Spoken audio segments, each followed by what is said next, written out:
Hey everybody, this is a review for factoring. Kind of doing this at the end of the year, getting ready for our final. So we're going to kind of go through all the different parts of factoring. Remember, factoring is kind of like the opposite of FOIL.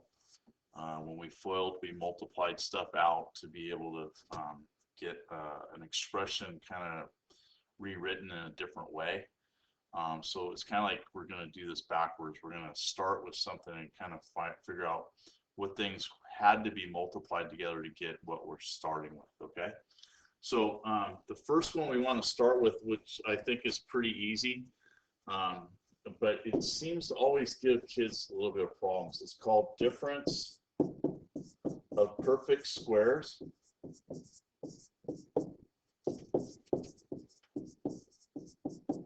And why I say it's easy is because it's always got to be set up a particular way, and there's just a really straightforward way to be able to do this. And remember, a perfect square is something like the number 25, okay? 25 is considered a perfect square because I can take the same number and multiply it to itself to give me 25. So we in the chapter that we did started with factoring, we first talked about perfect squares, and 5 would be the square root of 25. So we talked a lot about that, okay? So we need to kind of remember that kind of concept of looking for the same number, or a number multiplied to itself gives me a product like 25, and we're going to call that perfect, okay? So I'm going to start off pretty easily here. We're going to start off with an expression, and what's also kind of unique about this one, there's only 2 terms. And typically when we were doing factoring, we were working with 3, okay? Well, we're only working with 2 right now, and so I kind of said, hey, this has got to be really easy. First off, what 2 numbers, or in this case, what 2 letters, would multiply to y squared, and they'd have to be the same. Well, it's y times y. Y times y gives me y squared. What number multiplied to itself gives me 64? Well, if we know our multiplication tables, it's 8 and 8, okay? But remember, we're doing FOIL backwards. So how do I get a negative 64 when I multiply 8 and 8? Well, it's a negative and a positive. And it doesn't matter where I put those signs. I could have them, I can flip them, okay? Doesn't matter. But if I FOIL this back out, y times y is y squared. Y times 8 is 8y. Negative 8 times y is negative 8y. And we just talked about negative 8 and positive 8 gives me a negative 64. Well, if I put stuff together, which I can right here, those would cancel each other out because they're opposites, and I end up with what I started with, okay?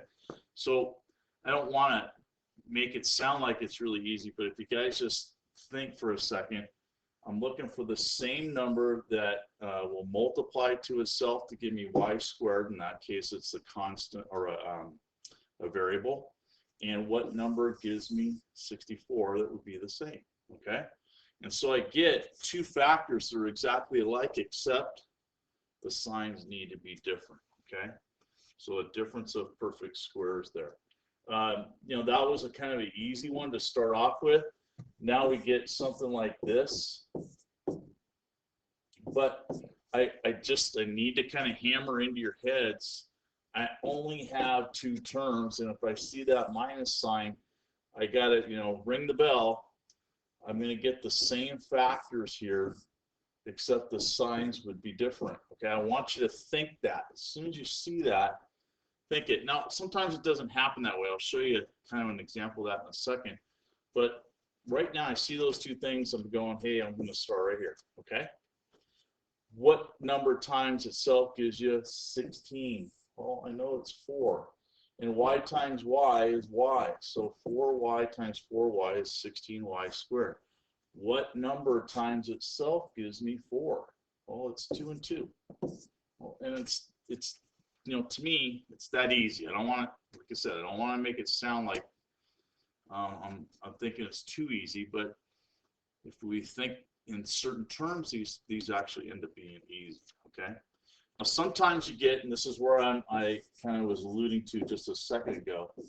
Sometimes you get something like that, and you're saying, Cass, if you told me I could do this, but two is not perfect. 8 is not perfect. But one thing when we did this chapter is we always talked about something called a GCF.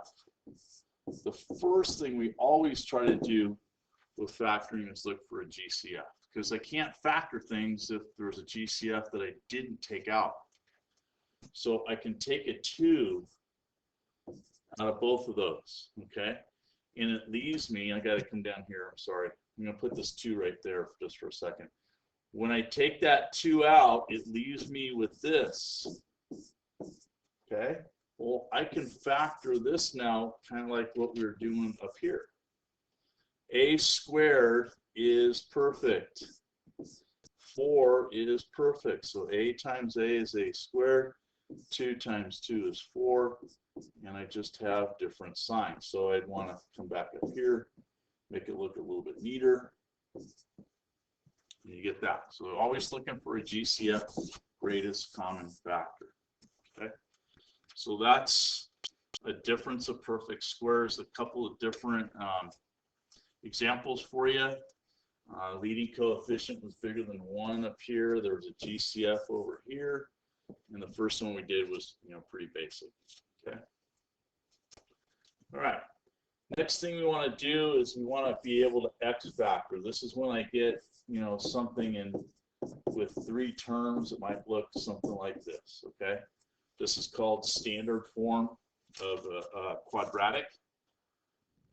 So we'd want to make sure, 1, it's in that order. And really, I'm looking at exponents. Okay. Descending order the exponents, and then C is constant. That's a number without a variable. Okay. So when we X factor that, we have a couple things we need to do. Step number 1, we need to multiply whatever the A is to C, whatever that might be. What's my board doing here?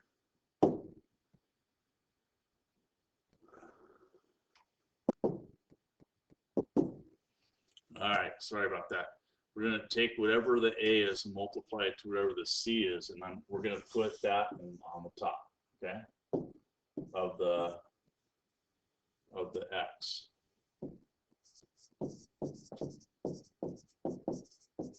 Step number 2, we're going to take whatever our B is and we're going to put it in the bottom, okay?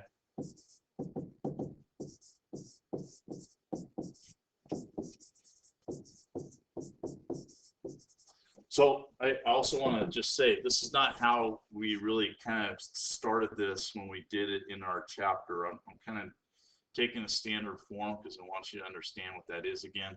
And I'm kind of using that to kind of help us with our steps, okay? Step number 3, we're going to look for factors.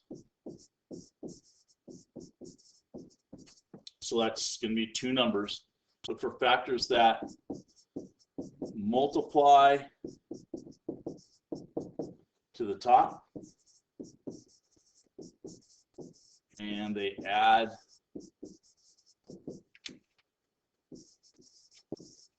to the bottom. Okay. So we're gonna go ahead and look for that, and we're gonna put those things on the sides. Okay. So hopefully you remember that a little bit. I know that we worked a lot on it. It really was over 2 different chapters, so hopefully we got kind of good at it. Okay? So let's do kind of an example of that so we can see what we're doing following the steps. So we're going to go ahead and we're going to factor this guy. Okay, so there's your expression. We'll go ahead and draw the X. My A is really a 1 that's right here, and here's my C. Okay. So A times C gives me 6. The 5 is my B, so that's going to go on the bottom. I'm going to go ahead and ask myself what 2 numbers multiply to 6 but they also add to 5. So think about that. 6 doesn't have a whole lot of factors, but 3 times 2 gives me 6 and adds up to 5, okay? Both of these would be positive. The 3 and the 2 would be positive because this is positive and that's positive. Remember, we talked a lot too about using the signs to kind of help us understand what signs to put in front of these, okay? Since this is a 1, I'm done. So remember, to get x squared, remember we're doing FOIL kind of backwards. To get x squared is x times x. And then I'm taking these 2 factors and putting them in with the x's, okay? It doesn't matter where I put the 2 and the 3. We could have them switched. I keep it all the same that way, okay? So that's doing it with a leading coefficient of a 1, okay? So make sure you have those steps. Let's do one more example of something a little bit different, just so we kind of get an idea of differences. So there's my expression. I'm going to go ahead and draw the x, go through my steps. My a is a 1. My c is this 14. So 1 times negative 14 is negative 14. My b is a 5 again. Okay, and I'm going to ask myself, well, first off, let me go back. Remember, we talked about the rule. If that number is negative, then these have to be different. We kind of hammered that one a lot, so hopefully you remember it. I'm going to go ahead and ask myself what multiplies to 14 but adds up to 5, and so that's why these signs are kind of important. Okay, so I think it's positive 7 and negative 2 multiply to a negative 14 and they add up to 5. Okay, and because the leading coefficient was 1, I'm going to go ahead and go x times x for x squared, and I'm going to go ahead and take these off to the side. Once again, it doesn't matter where I put them, and there's my factors for that. Okay, all right. So those are with leading coefficients that are equal to 1. Now what we're going to do is look at when a is greater than 0, okay, or the leading coefficient is bigger than 1.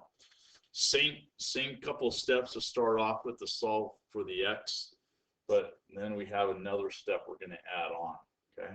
So here's an expression we'll start with. Go ahead and draw your x, and then we're going to go ahead. My a is 2, my c is 6, so 2 times 6 is 12. My b is 7. Both of these signs are positive, so both of these will stay positive. So what multiplies to 12 and adds to 7? So you got to have a good idea what your factors are. I think if you remember, and I'll do this really quick, we got numbers and things and combinations. When I was a kid and we didn't have this x concept, we had to go and if we didn't know what multiplies to the whatever number we're dealing with, well, 12 is pretty easy. And we're looking at that, this adds to 13, this adds to 8, that adds to 7, and that's what I'm looking for. Okay, so it goes 4 and 3. Doesn't matter where I put them. Okay, but because the a was bigger than 1, I have to come back and divide it by the leading coefficient. So that's a kind of a step 4. Divide both sides by a and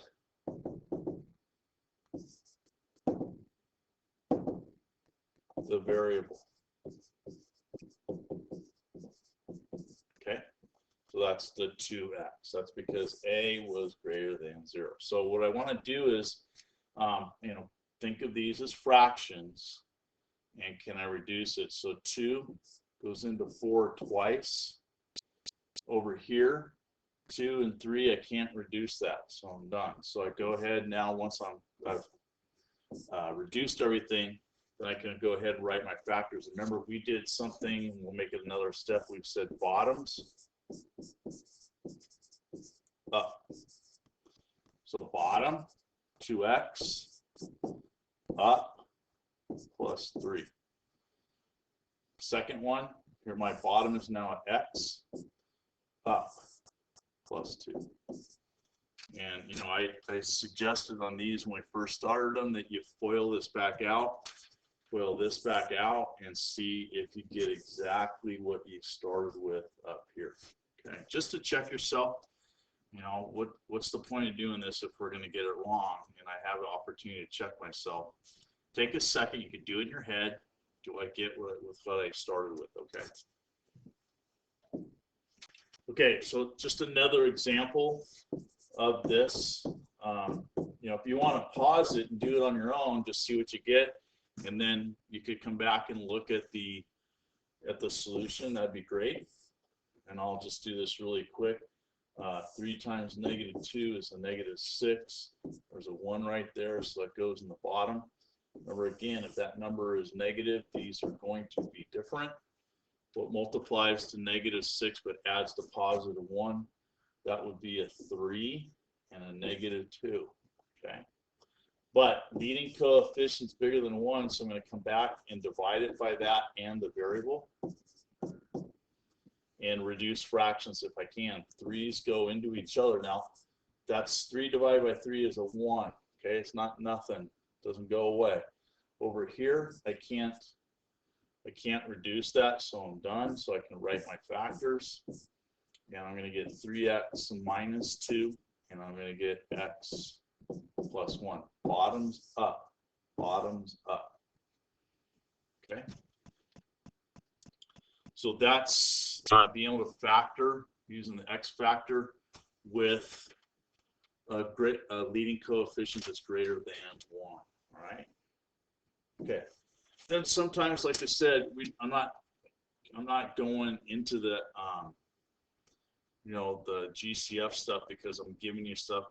I just want to show you how to do x factoring. Now that we got that down, then I do sometimes need. You know, I should always need to look for a GCF. So there's a GCF here. I think I could take a 2 out of everything. Okay, so there is a GCF, and when I divide it out, I get this. Okay, and now I want to x factor what's inside the parentheses. I'm going to kind of ignore that for right now. Okay. So same steps now as we did before. Multiply. So if you want to pause it and do this on your own, that'd be really cool. And I'll just kind of do the solution right now. 3 times 8 is 24. Middle term is 11, or my b. Both of these are positive, so both of these would be positive. What multiplies to 24? Adds to 11. If you're not sure, off to the side, to start with 1 and go through all the things that multiply to 24 that you know, go in order. Okay, and which ones add up to 11? Well, I think it's 3 and 8. Okay, leading coefficient, again, I'm using what after I took the GCF out, I'm going to divide by 3x. Okay, here the 3's would cancel out, leaves me with a 1 on top. Over here, I can't reduce it, so my factors are going to be 3x plus 8, bottoms up, and here x plus 1.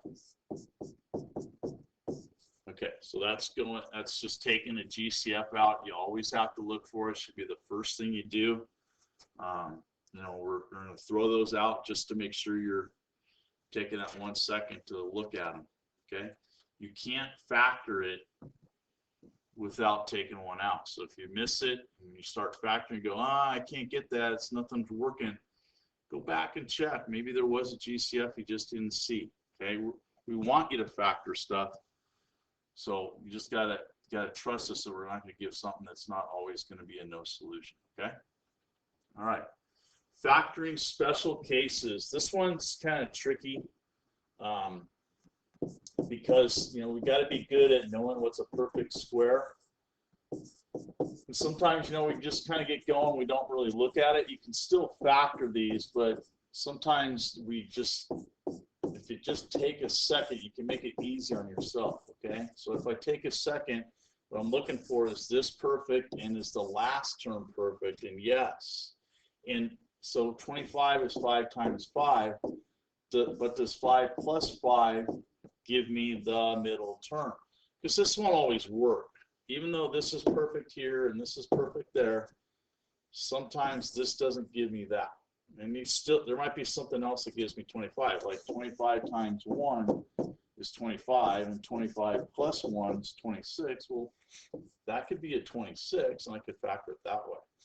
But because 5 plus 5 equals 10, that means I can get the same factors.